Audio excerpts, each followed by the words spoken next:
Hello बच्चों, okay physics class में आपका स्वागत है। आज साइंस का एक छोटा सा टॉपिक है सोनार। ये सोनार क्या होता है इसके बारे में बताते हैं।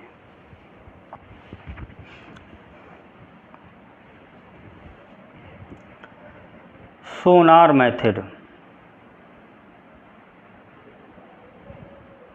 आइए देखते हैं सोनार मेथड क्या होता है।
सोनार क्या होता है देखते हैं।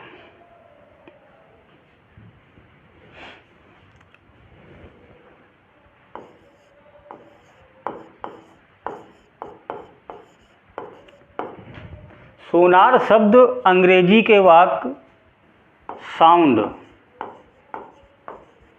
नेविगेशन,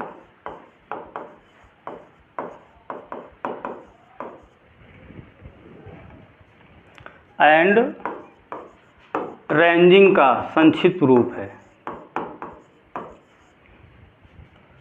सोनार साउंड, नेविगेशन और रेंजिंग का संक्षिप्त रूप है।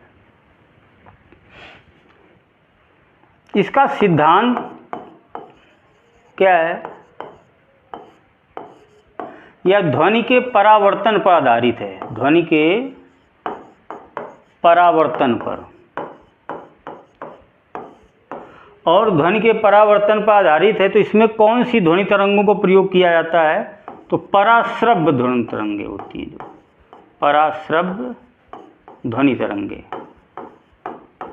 जिनको हमारा कान सुन नहीं सकता, और इनकी आवृत्ति जो होती है, पराश्रव्य तरंगों की आवृत्ति वो 20 किलोहर्ट्ज़ से अधिक होती है। तो इसका जो सिद्धांत है ध्वनि के परावर्तन पर आधारित है, और पराश्रव्य तरंगों का उपयोग किया जाता है। उपयोग क्या है इसका सोनार का?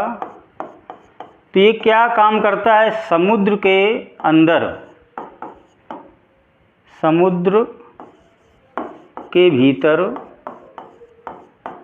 स्थित वस्तुओं का पता लगाता है। स्थित वस्तुओं का पता लगाता है। पता लगाने में इसका उपयोग किया जाता है कि समुद्र के अंदर कोई वस्तु डूब गई हो तो सोनार भी से उसका पता लगाया जाता है कि कोई वस्तु कितनी गहराई पर डूबी है, उसकी दूरी का पता लगाया जाता है। समुद्र के अंदर मछलियों के झुंड का पता लगाया जाता है।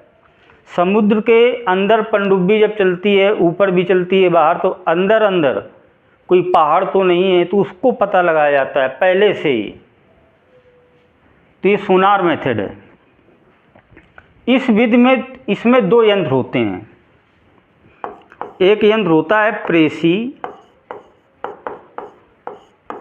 ट्रांसमीटर, और एक दूसरा यंत्र होता है इसमें अभिग्राही। अभिग्राही रिसीवर। कैसे काम करता है? मान लेते हैं जहाज है,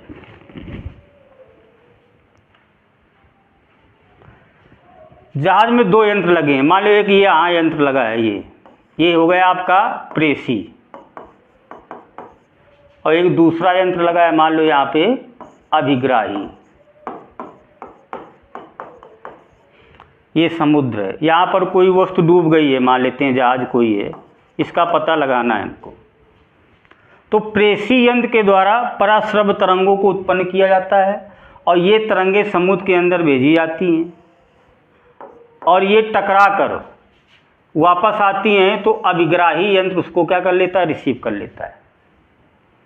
प्रेषी से ध्वनि तरंगों को, पराश्रव तरंगों को भेजा गया गहराई पर, वो तरंगे कहीं से टकराकर वापस आ गई, उसका चित्र वगैरह कंप्यूटर में बना दिया जाता है, बन जाता है। तो ये विधि है। तो ये जो तरंगे भेजी गई प्रेषी यंत्र के द्वारा, तो वापस आने में कितना समय लगा, इसके समय को गणना कर ली जाती है कि ध्वनि तरंगों को प्रेषी के यंत्र द्वारा भेजा गया और वापस आने में टोटल समय कितना लगा ध्वनि तरंगों को। तो कुल समय मान लेते हैं लगा टी। तो ध्वनि तरंगों ने कितनी दूरी तय की, कुल दूरी। तो मान लेते हैं कि प्रेषी यंत्र के द्वारा जो तरंगे भेजी गई जहाज से, मान लो डी दूरी तय की, कितनी दूरी, डी। तो डी दूरी भी वापस आएंगी। मान लेते हैं अगर 1 किलोमीटर गई तो 1 किलोमीटर टकरा कर वापस आएंगी। तो टोटल दूरी कितनी हो जाएगी, डी प्लस डी अर्थात 2D हो जाएगी। अब ध्वनि तरंगे गई हैं तो इनकी चाल होगी कुछ, किस चाल से भेजी गई, स्पीड चाल, तो मान लेते हैं v। और ध्वनि की चाल कितनी होती है जल में, 1450 मीटर प्रति सेकेंड। ये गणना कर लेते हैं, फार्मूला लगाते हैं। कौन सा सूत्र, चाल बराबर दूरी बटे समय, चाल बराबर दूरी बटे समय। कितनी चाल से हुई, दूरी कितनी 2D, समय कितना लगा t। तो इससे दूरी अगर d निकाल लेंगे तो v/2 इंटू क्या आ जाएगा, t। ये तो ये इससे हम दूरी का पता लगा लेते हैं, कोई वस्तु कितनी गहराई पर डूबी है, या समुद्र की गहराई का जो पता है इसी विधि द्वारा लगाया जाता है। तो सोनार में क्या सीखा कि ये साउंड नेविगेशन है, रेंजिंग का संक्षिप्त रूप है। किस सिद्धांत पर आधारित है, तो ध्वनि के परावर्तन पर। कौन सी तरंगों का उपयोग किया जाता है, तो पराश्रव तरंगों का उपयोग किया जाता है ध्वनि तरंगे।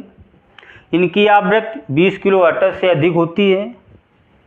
कितने यंत्र होते हैं, 2, एक प्रेषी और एक अभिग्राही। तो इस प्रकार सोनार विधि से हम समुद्र के अंदर उपस्थित वस्तुओं का पता लगा पाते हैं। अगर वीडियो अच्छा लगा तो सब्सक्राइब कीजिए। धन्यवाद।